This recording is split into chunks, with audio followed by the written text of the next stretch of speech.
som oči, aby uvidel som zločin páchaný na veľkej mase ľudí, ktorým určujú len počet prací odrobených hodín. A je to jedno, aký kraj tu všade kade chodí. Zarobiť peniaze, za 3 dní všetky prepiť, potom fungujú už len na polovičný režim. V práci stále len šéf, čo popresúva termín, spokojiť sa, odísť preč bez jedinej vety. Po práci prísť domov nikde nikto zrazu není, bez večere ísť spať vedľa unavenej ženy. Ráno sa zobudiť, veď nastal nový deň a nová príležitosť, ďalší nesplnený sen. Štátotvorná skupina zaobstará rozruch, najebaný poslanec sa označkoval tvoj. Všetko je to v poriadku, pokiaľ nie si občan, môžeš len kráčať dáve ako blbá ovca.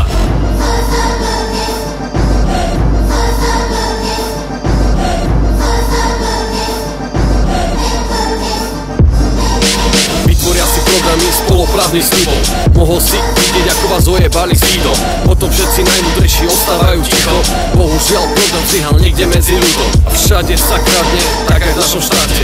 Kto si k sebe nenahrábe dotácií viacej. Chceš tu byť sám sebou, prosím, nech sa páči, pripravený na pohľady závislivých očí.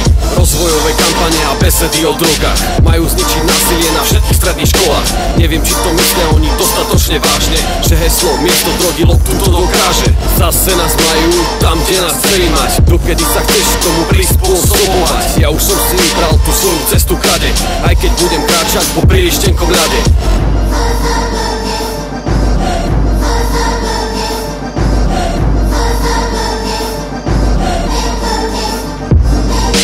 Je ti jedno, čo tu s tebou vlastne bude, je ti jedno, aký pridelia ti údel. Chceš byť iba ovcov, topiacou sa prúde.